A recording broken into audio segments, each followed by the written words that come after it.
With the trailer and blog release for Total War 3 Kingdoms, it was pretty much guaranteed that content from press sites was going to start releasing steadily, especially with E3 right around the corner. So it comes as no surprise then that there was a pre-E3 press event in LA sometime back where they got to play a siege battle with Xiao Xiao at its head. Attacking the city of Shaipi, those playing had to use everything at their disposal to defeat the defending army, commanded by the legendary Lu Bu. Battles in the romanticized mode in Three Kingdoms is a far cry from what you can expect in the classic mode based on these two articles written, and it appears to lean heavily on Warhammer mechanics in several ways. For instance, your generals are single units as revealed previously. Each general falls under certain subclasses. Xiao Xiao is a strategist, allowing him certain specialties that provide both active and passive buffs to your troops. Combat-oriented generals may fall under the Guardian subclass, essentially turning them into tanks, able to soak up massive amounts of damage that can be used to plug a hole in your lines or to create one in the enemies. Looting dead characters will make its first appearance outside of Warhammer as well, though it is important to note that all characters start with special items, and the quest system from Warhammer to obtain special armor or weapons isn't present. Most importantly though is a new mechanic, one that was speculated at the very first trailer for Three Kingdoms, Duels. At relatively any point in the battle, you can command your general to activate a duel, where it will seek out a selected enemy general and make his way through the battlefield to find him. Units will spread out around them and encircle the two characters as they begin fighting. You'll be able to use any abilities still active to help you, but it is a wise idea to soften the enemy general up just to make sure you win. The heroes will fight one-on-one until one either dies or runs away, causing a massive morale drop. And in fact, for this pre-E3 event, killing Lu Bu at any point automatically won you the siege. This heavy emphasis on character seems a bit too much for me, but I guess I really need to see it in action before I can make an official decision. It's an extremely cool aspect to battles, no doubt, and the semi-cutscene style in which they'll fight will make for some great cinematics. My two biggest concerns is the repetition of it, and what happens on the battlefield during this time. The first few duels will be awesome when we're zoomed in and that semi-cutscene is happening, but after that, it just won't be that entertaining. And will we be able to take the focus away from the heroes and command the rest of our troops while the duel is going on? It's not like the entire battlefield will just sit and wait for them to fight. Again, it's an awesome potential mechanic, but it raises more questions than it answers.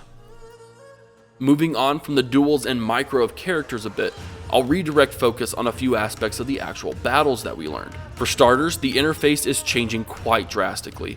Total War's iconic troop bar at the bottom is being replaced, as soldiers will now be split up among different commanders on the battlefield. Yes, multiple commanders will be inside of a single army, which is honestly pretty cool and does lend to the quote-unquote accuracy of historical battles.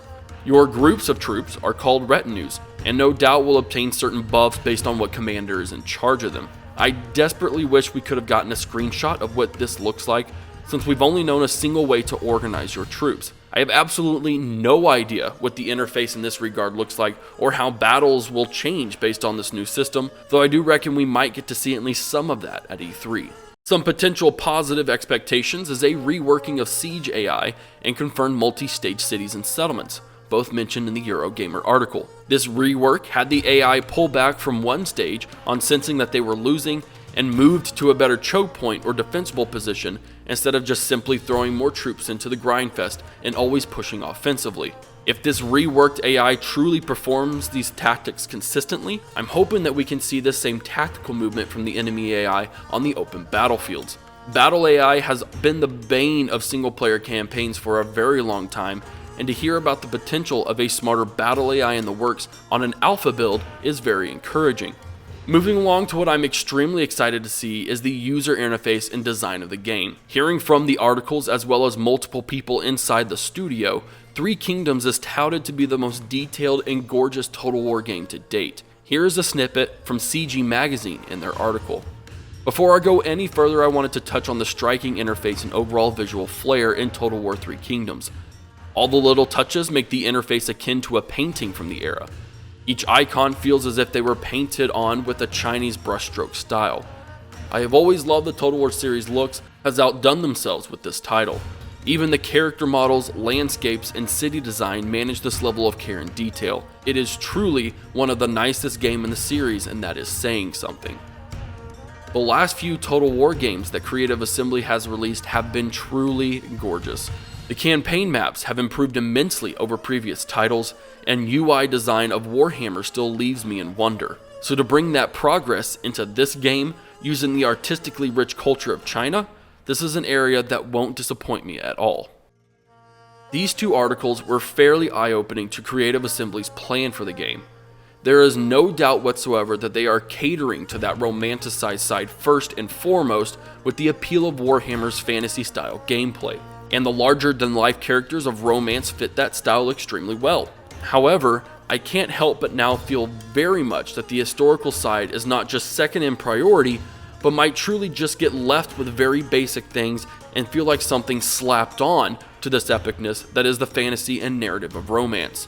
Understanding that the classic mode will not be nearly as exciting or over top as the romance side, and also with an understanding of how advertising works, especially in the midst of E3, I hope we don't just get videos that only focus on the romance.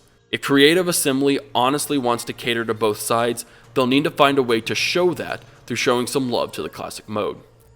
Thank you for watching the video. I hope you enjoyed it.